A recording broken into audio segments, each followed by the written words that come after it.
सबका जिगरी सबका यार केडी नंबर 804 ना वो बागी ना गद्दार केडी नंबर 804 السلام علیکم مرګرو ادم خان یم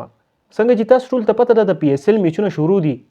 غیر ملکی پلیئرز هم د پی ایس ایل میچونه راغلي دي سټیډیم چې دی ډک مطلب شایقین چې دی دا میچونه ډیر خوښي او دا سټیډیم ډک وي خو دا ویډیو تاسو وکتله په دې سټیډیم کې داسې څه کارنامه وشي چې دا ټول خلک حیران شي د خلکو چې کم فوکس وي په میچ باندې بیا نه وي په هغه یوې خبره باندې وي د ټولو خلکو کنسنټریشن چې دی هغه یوې خبره ته شي غیر ملکی پلیئرز هم راغلي هغه هم حیران شول چې دا څه روان دي په میچ کې دا څه روان دي ځکه چې د هر ځینه دا आवाज راتلو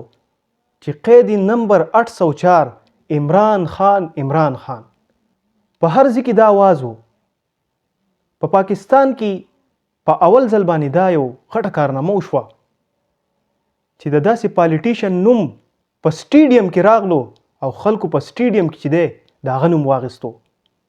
او چونکې هغه په قید کې دی او قیدی نمبر 804 دا ناره چې دی هم ډیر په زور او شور سره خلکو واله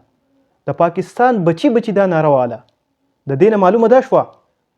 چې دا خلک غواړي چې پاکستان کې دی وزیر اعظم په پاکستان کې دی حکومت د عمران خان راشي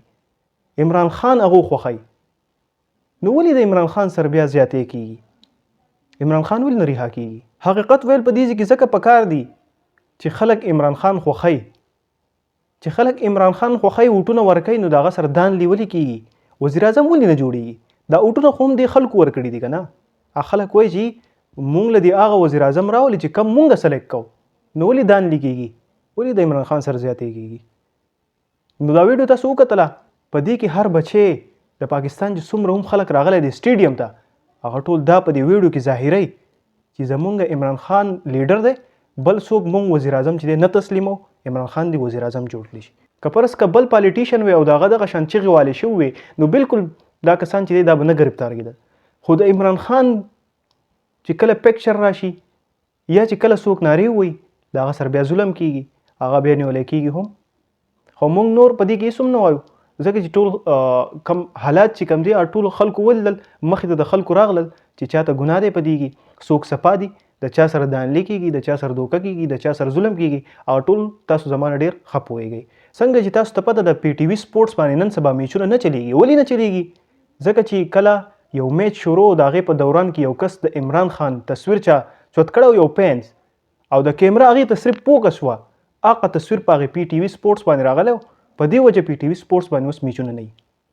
دا ولې چې د عمران خان پکچر په هغې باندې ښوولی شوی